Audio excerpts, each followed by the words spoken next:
Good morning all of you. I hope कि आप लोग घर पे होंगे और सेफ होंगे और पढ़ रहे होंगे अपना अपना चैप्टर, अपना कोर्स, अपना सिलेबस। और मेरी पर्सनली एडवाइस है कि घर पे रहें, अच्छे रहें और हेल्दी रहें।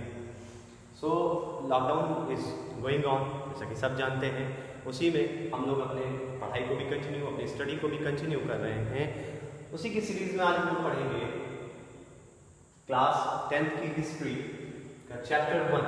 We will discuss the chapter 1. The name of the chapter is First War of Independence 1857. With explanation हम लोग इसको पढ़ेंगे।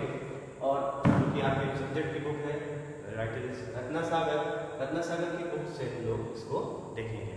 तो let us start the chapter. Firstly पहले हम लोग इस चैप्टर को समझने से पहले, इसको पढ़ने से पहले हम लोग इसका बेस समझते हैं कि इसके पीछे बैकग्राउंड इसका क्या है, क्यों ये फर्स्ट वॉर ऑफ इंडिपेंडेंस कहा जाता है। What is the background? Why we call the first war of Indian independence 1857? We also know the other names of this war, like Sepoy Mutiny is another name of the first war of independence. The revolt of 1857 is another name of this revolt. Sepoy Mutiny, revolt of 1857, first war of independence. ये तीनों एक ही हैं, different name से हम लोग इनको जानते हैं। ये व्हाट इज दिस, एक्चुअल में ये है क्या, इसको पहले हम लोग समझने की कोशिश करते हैं कि what is this first war of independence क्या है, व्हाई दिस वाज हैपन, मतलब ये क्यों हुआ। सबसे चीज़ हम लोग इसको बाइलिंगुअल समझेंगे। बाइलिंगुअल का मतलब इंग्लिश एंड हिंदी दोनों में, जिससे आसानी है। तो फर्स्ट वॉर ऑफ इंडिपेंडेंस से पहले क्या था और बाद को क्या था। फर्स्ट यहाँ पे लोग लिखते हैं फर्स्ट वॉर ऑफ इंडिपेंडेंस 1857। ये क्या था, ये हमारा अगेंस्ट द ब्रिटिशर्स के अपोज में ये हमारा एक रिवॉल्ट था जो इंडिया के पर्सन्स के द्वारा लोगों ने किया अगेंस्ट द ब्रिटिश। 1600 CE में हमारे यहाँ पर कौन आया, ब्रिटिशर्स आए। Britishers came to India in 1600 CE and we got the independence from the Britishers in 1947. हमने इंडिपेंडेंस पाई 1947 में, इसीलिए इसको फर्स्ट वॉर ऑफ इंडिपेंडेंस कहा जाता है। क्यों? क्योंकि जब ये 1947 में इंडिपेंडेंस हो गया तो इसको फर्स्ट कह दिया गया। पहले इसको वॉर ऑफ इंडिपेंडेंस के नेम से हम लोग जानते थे। तो सबसे पहले आपकी बुक के हिसाब से हम लोग पढ़ेंगे according to your syllabus and book. I am going to read the chapter and then we will discuss the full explanation of the first war of independence or Sepoy Mutiny or revolt of 1857. By the middle of the 19th century, the East India Company had established the direct control over a country large part of India. Even areas which were ruled by the British Indian princes were immediately under the British control. The Mughal Empire by this time existed only the name. The emperor had neither territory nor power but only the responsibility. Means कि by the middle of 19th century 1850 के आसपास, है ना, near about approximately 1850 के आसपास क्या था कि ब्रिटिशर्स का डायरेक्ट कंट्रोल था। ब्रिटिशर्स का डायरेक्ट कंट्रोल हो गया था कहाँ से, ग्रेट ब्रिटेन से, इंडिया पे डायरेक्ट कंट्रोल हो गया था। कौन आया था सबसे पहले यहाँ पर, ईस्ट इंडिया कंपनी के लोग क्या आए थे, बिजनेस करने आए थे, बिजनेस के पर्पज से आए थे।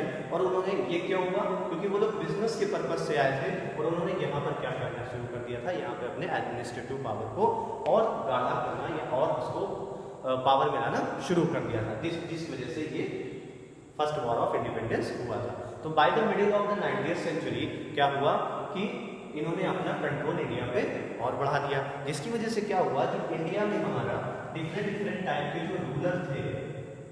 जो रूलर थे डिफरेंट एरियाज में, ये नॉमिनल मैप है, ऐसे इसको समझ लेते हैं तो आसानी रहेगी। जैसे दिल्ली में बहादुर शाह जफर, है ना, और झांसी में रानी लक्ष्मीबाई, डिफरेंट एरियाज में, लखनऊ में जो सक्सेसर माने जाते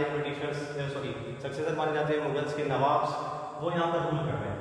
तो क्या हुआ कि ब्रिटिशर्स ने उनको सिर्फ एक नॉमिनल रूलर बनाकर छोड़ दिया और बाकी सारे एडमिनिस्ट्रेटिव पावर उन्होंने, बाकी सारे पावर्स ले लिए।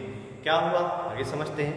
The British had alienated all the section of Indian society, उन्होंने भारत में रहने वाले सभी सामाजिक वर्गों का क्या किया, उनका एलिएनेटेड किया, यानी कि उनको एक तरह से उसको दरकिनार कर दिया।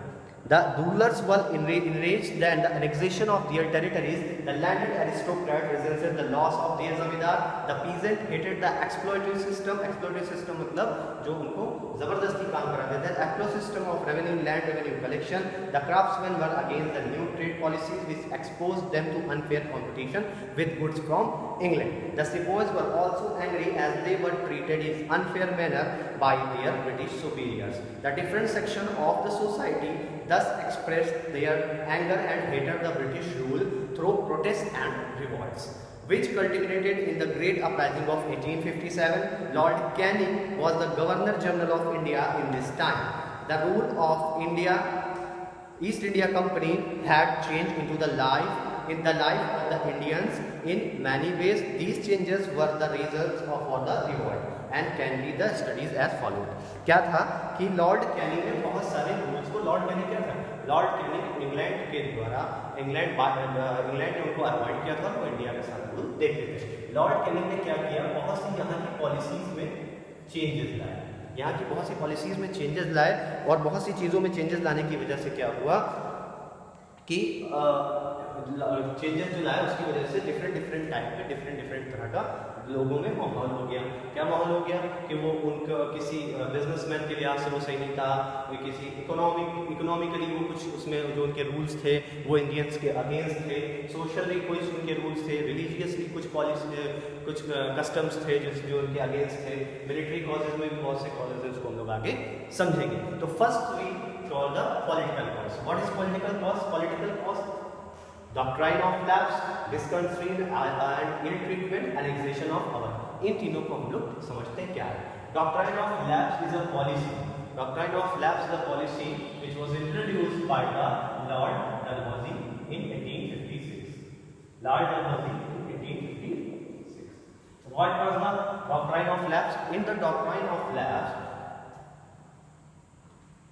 the policy belongs to the throne, मतलब ये पॉलिसी थ्रोन यानी कि शासन से बिलोंग करती है। क्या है इसमें कहा गया, adopted son were not able to take the charge after the death of king। मतलब क्या था कि no one will ascend the throne after the death of the king। मतलब जो भी राजा थे, चाहे सतारा के हो, झांसी की रानी हो, नागपुर के हो या संबलपुर के हो, ठीक है, इनकी डेथ के बाद जो इनके एडॉप्टेड सन है उनको क्या किया जाएगा, या अपनी बुक में आप एक्सप्लेनेशन उसको रीडिंग में पढ़ेंगे।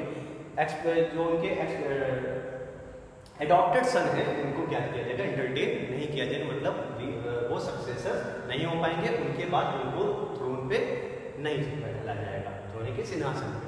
डिसकर्टसी एंड इल ट्रीटमेंट क्या था, उन्होंने लोग जो पहले से किंग या थे या क्वीन थी उनको क्या था, उनकी डिसकर्टसी मतलब उनको अपमानित कर रहे थे, और उनके साथ इल ट्रीटमेंट मतलब उनके साथ बहुत ही मिसबिहेव कर रहे थे। क्या कर रहे थे, इसी करते हुए उन्होंने बहादुर शाह जफर से कहा, बहादुर शाह जफर कौन थे, Bahadur Shah Zafar was the last Mughal emperor, है ना, Bahadur Shah was also known as the last active Mughal emperor.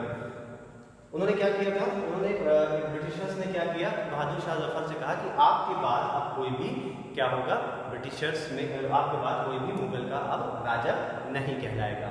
इसी में आगे चलते हैं in order to annexation of Awadh. Annexation of Awadh, Awadh क्या है, अवध एक सक्सेसर है, अवध एक जगह है यूपी में, ठीक है, जिसको अवध भी कहते हैं। अयोध्या जो कि पहले फैजाबाद था, इधर से लखनऊ तक का एरिया अवध कहलाता है।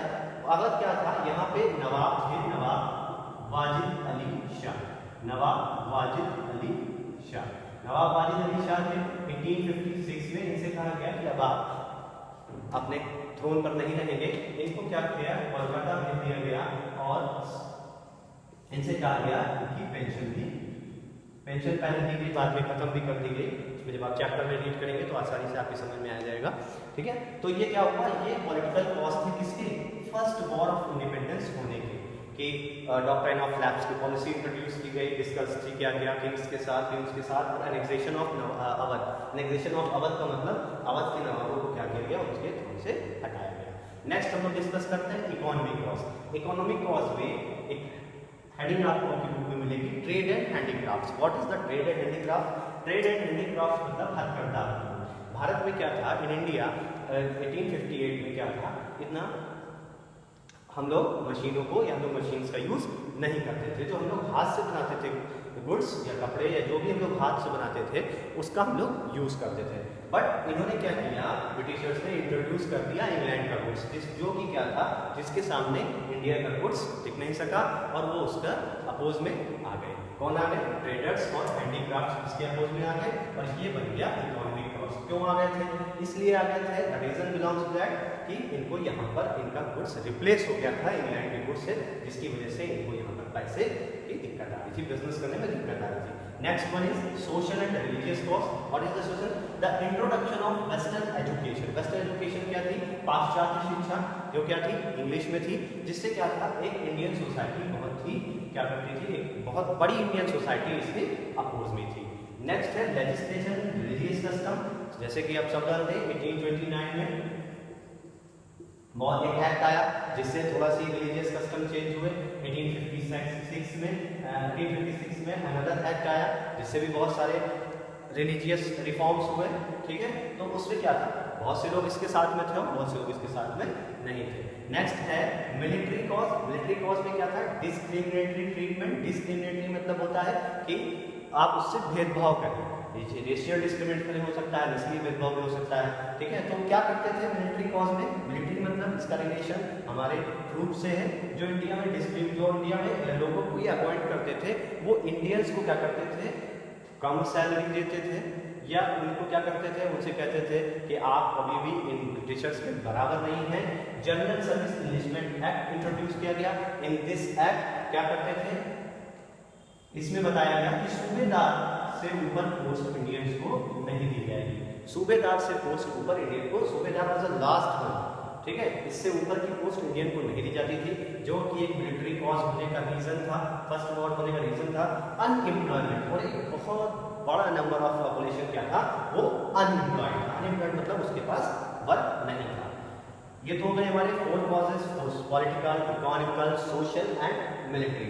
नेक्स्ट हम लोग डिस्कस करेंगे मिलिट्री कॉज। क्या रीजन, इमीडिएट कॉज क्या रीजन थे जो ये रिवोल्ट तुरंत हो गया। इसमें क्या था, इमीडिएट कॉज बहुत इंपॉर्टेंट है, इसको हम अच्छे से समझते हैं। मंगल पांडे वाज द सिपाही of the Barrackpore regiment. Barrackpore में कलकत्ता में बंगाल में ये क्या था कि मंगल पांडे थे, इनको इंट्रोड्यूस किया गया जब ये एज ए ग्रुप काम कर रहे थे, तब इंट्रोड्यूस किया गया इनफील्ड राइफल को, जिसकी बुलेट को लॉन्च करने के लिए उसको ऐसे स्टिक करना, ऐसे चुई करना पड़ता था, उसको तोड़ना पड़ता था दांत से, with the help of our teeth, उसको क्या करना तब वो उसमें लॉन्च की जाती थी। क्यों अपोज किया गया मंगल पांडे एक पंडित थे, वो जो बुलेट था वो बना था फैट का। इसका फैट था एनिमल फैट की वजह से इसको हिंदूज एंड मुस्लिम्स दोनों रिलीजियस पीपल ने क्या किया, इसका अपोज किया, क्योंकि ये पिग के फैट से बनी थी ये बुलेट, इसमें लॉन्च करने के लिए इनफील्ड राइफल, इसको याद रखेंगे हम लोग, दिस इज इंपॉर्टेंट है ना। तो ये इमीडिएट कॉज थी। जब इन्होंने अपोज किया, इसने मंगल पांडे और सभी ट्रूप्स ने, सभी सैनिक ने क्या किया, इसका अपोज किया। तो क्या हुआ कि मंगल पांडे ने इनका अपोज किया, फिर एक ऑफिसर थे, उनको ब्रिटिश ऑफिसर थे, उनको मारा, जिसकी वजह से क्या हुआ, मंगल पांडे को फांसी दे दी गई, ठीक है।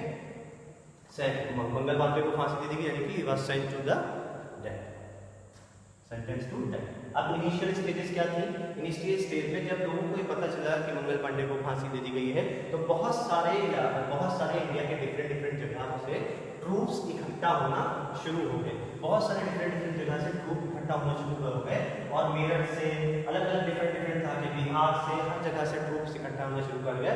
और उन्होंने दिल्ली में जो बहादुर शाह जफर, जो कि मुगल एम्परर थे, उनसे कहा कि आप हमारे लीडर बनिए और आप इस फर्स्ट वॉर ऑफ इंडिपेंडेंस को रीड करें। तो ये कुछ कॉज थे जो हमने देखे। इसके आगे नेक्स्ट वीडियो में हम लोग अपना एक्सप्लेनेशन और समझेंगे इसके। Thank you.